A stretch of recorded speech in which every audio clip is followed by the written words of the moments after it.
How's it going, guys? It's your boy, Lieutenant Dan, here with another Falcons film breakdown. Today is going to be on the Falcons offensive woes. And before I really get into this video, I want to thank the Patreon subs, the YouTube subs, Vach Lombardi for stepping in here. You're going to see his card pop up on the top of the screen in just a moment. You also, really big thank you to all the peeps that have been out here to help me with all the pieces of this video and really inspire me to do what I'm doing. The Falcons going to come out here in a full goal line set and are going to be running an outside zone concept with Devontae Freeman.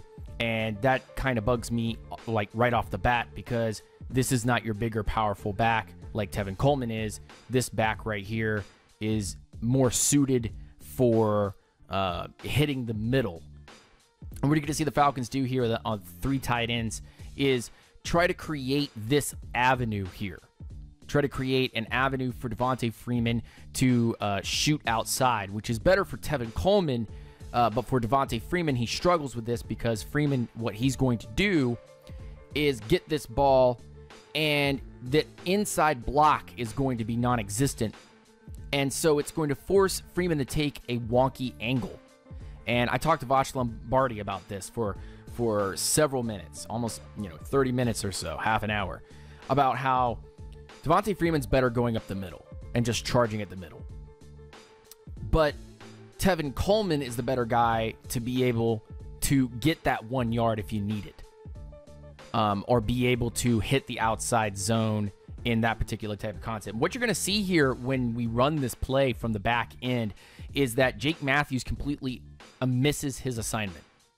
And one of the problems with a zone blocking scheme is that, and especially in short yard situations, is that you have to be able to hit your spots. You have to be able to make your play. And so I make this determination by watching this particular piece of film that even without Jake Matthews making this particular problem area happen, I'm going to point out Jake Matthews right now for you so that you can kind of understand where this goes. But Jake Matthews is going to miss this block. He needs to get upfield and get to that linebacker at the top of the screen, or to that safety at the top of the screen, and allow Eric Saubert and Austin Hooper to be able to take the edge setter and the outside guy so that your fullback can run around and be able to pick up any loose change like the linebacker over the top of the edge or so on and so forth. So taking a look at Jake Matthews here, he's going to come onto the inside because looking at the broadcast view, I really thought that this particular run was more or less about play calling, but execution has been a huge part of this. And what we're going to do is we're going to watch Jake Matthews get hit in the knee by this defender and fall flat to the ground. And what this creates here is Devontae Freeman having to kick inside and try to lure that safety or linebacker into Eric Saubert, the fullback, and Austin Hooper to try to stretch this field outside. This is not his strength to go outside, and this play is designed to go outside.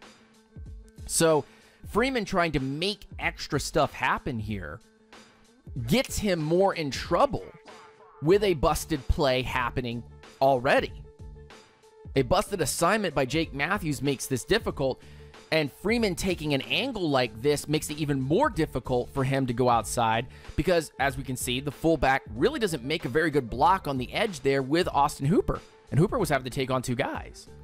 So if this was a Tevin Coleman type run, right about here, Tevin Coleman would already see that there's a collapse. This is what we talk about with running backs' vision. They need to be able to see what the play is about, not just the holes in where they need to run, but where they need to go with the ball because of certain blocking assignments working or not working. You don't just charge forward into the hole and hope that you get some yards. So in this particular situation, if it was Tevin Coleman, or if Devontae Freeman had used his vision properly, he'd be jetting out to the outside and would probably be able to get to the pylon and maybe get this touchdown. And that's where this play just looks so wonky. It looks so awfully called, because if you're running inside zone, you could have made that entire hole right there where that linebacker took the spot. You could have taken him out of this play had the fullback gone up that middle part instead of going to the outside here to help Austin Hooper, who was actually blocking very well against two guys. You have the fullback go up the middle of the screen here, right up that middle hole, and Freeman follows that. That's what Freeman's strength is, to go through that. But on these short yardage situations, you need to be putting in more powerful backs, and I'm not dogging on Devonta Freeman. I'm going to tell you right now, this is not his strength. This isn't his strength at all. He should not be doing this type of play, especially with no preseason play. And so what you get is a dud. A dud play, not only from a strategic standpoint with Sarkisian, asking his players to do too much in a small area, too technical of a play in a small area. This would have worked midfield, but this is not going to be working at the goal line with Devonta Freeman. You want Tevin Coleman to come in here and be able to bust up the line, or to straight line this outside, because you need a guy that's not going to get smashed. Now we're going to look at another play here about Devonta Freeman and his blocking. I swear this is not a downer on Devonta Freeman, but it just so happened every time he was in, there was always some kind of issue. He was the better runner on the day. He's the better running back on this roster, but he just wasn't effective in this game, and we should have known that from our previous game against the Philadelphia Eagles 160 some odd days beforehand.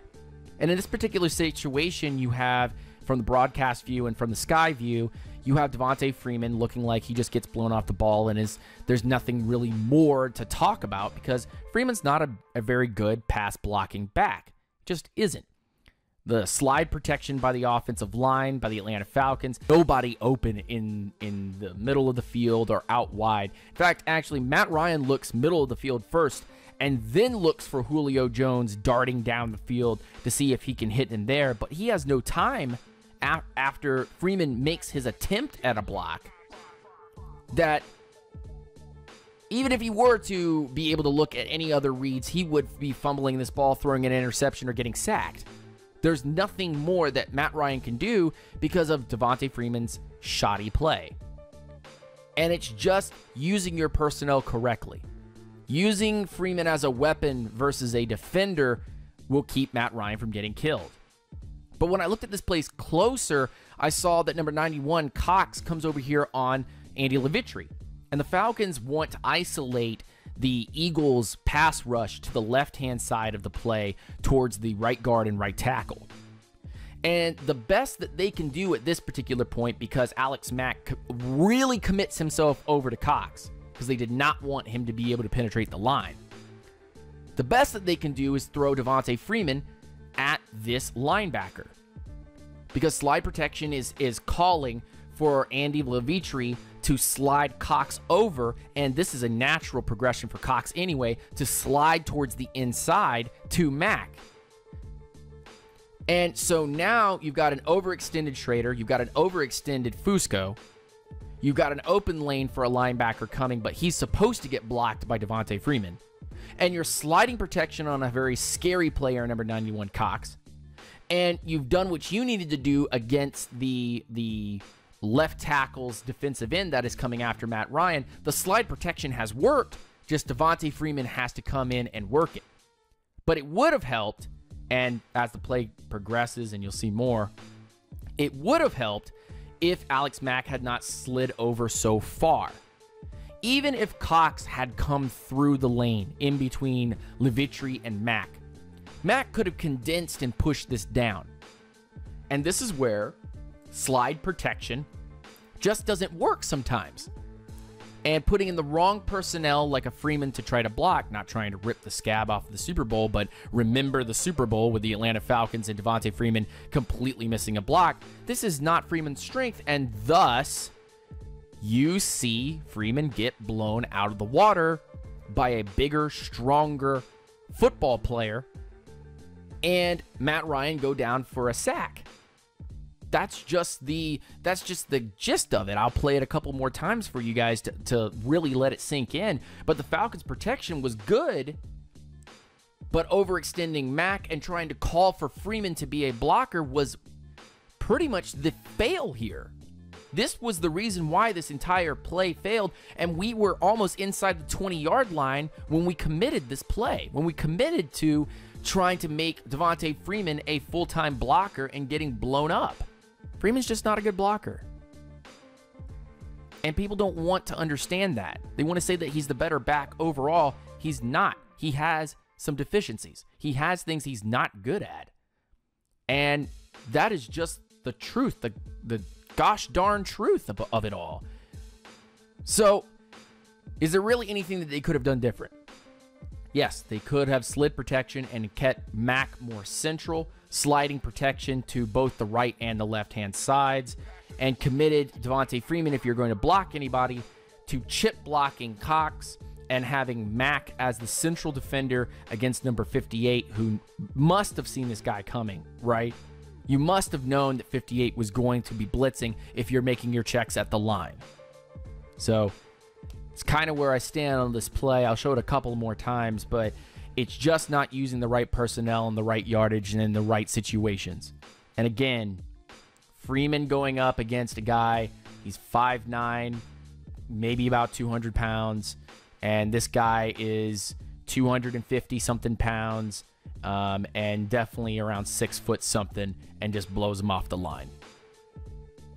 And now we head on to the final play that I want to talk about, one that really had me scratching my head, and is another red zone problem. I'm sorry that I did not show you guys the Devontae Freeman pass from Matt Ryan that was apparently open in the end zone. I felt that that was just not worth anyone's time at all, because it was just a bad throw and bad positioning by Devontae Freeman. It should have been someone else in the slot trying to do that play. But what really got me on this play here was I'm watching Calvin Ridley, and I want to see what he's worth.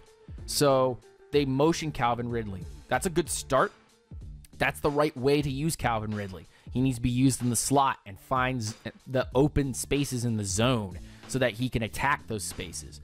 And when I looked at this, I said, is it truly that Matt Ryan was not capable of finding an open Calvin Ridley? Or was it the play call? Because right here, boom, Calvin Ridley's wide open. Let's do it one more time. I'll show you, and I think I can stop it for you guys. Calvin Ridley, boom, he's wide open. And I go, oh, Matt Ryan's looking at Calvin Ridley. Why didn't he make the throw? Why didn't he hit the guy in the end zone? Where's the connection? We saw this in preseason, and Calvin Ridley had a touchdown in the exact same spot. Why did we not see that now? And that's when I looked at this angle. I said, where's the progression? First, Matt Ryan looks out to the outside. Mohamed Sanu on an out route towards the sideline. And then in the end zone is a slant route from Julio Jones. So Matt Ryan takes a look at Mohamed Sanu, looks at Julio Jones here because he's going to gun it back there, and he sees that there's 3 guys. And right about here is when I thought from the other view that Matt Ryan's looking at Calvin Ridley. No, he's looking at Austin Hooper. He's looking at Austin Hooper. He's reading through his progressions. And that's when I kept going with the film. And go, oh, now he's looking at Calvin Ridley. Oh, Calvin Ridley's not looking at him. Oh. We're at this spot. Where Calvin Ridley is more concerned with what's in here, what's in my radius, versus just going, Matt, throw me the ball and I'll take a hit, but I can at least get the touchdown, because that's all we needed was the short yardage. Just give me the ball low. I can get there. I'm Calvin Ridley. I'm famous for this. But because you don't have enough time to be able to, and Matt Ryan's cocking his arm back to throw this right at Calvin Ridley, and Calvin Ridley's not looking. Look at that. Look at that. Matt Ryan is cocking his arm back to throw it at Calvin Ridley, and Calvin Ridley's not looking at Matt Ryan. What is Calvin Ridley supposed to do? Be looking where the ball is going to be coming from. And what is Matt Ryan supposed to do? Throw it at his helmet? Say, hey, look at me? Are we supposed to have another Justin Hardy moment? No. No, we're supposed to have these guys be able to make these plays. Hi, guys. Look, I thank you so much for watching this video. I appreciate everything that you guys have done for me up to this point, and I continue to want to do these videos for you, and I hope that you enjoy them. Please go to the notification button and hit that notification bell. Subscribe to the channel. Go visit guys like Voch Lombardi and Cowboy Jobu. Go check out guys like Law Nation and Deuce Wyndham. Definitely go check out some of the other Falcons channels on here, Falcons Fury, and go check out Carlton and his highlight videos. They're a lot of fun. My name's Lieutenant Dan. This was a Falcons film breakdown. And, you know, man, after watching all this, I really don't have anything more to say. Peace.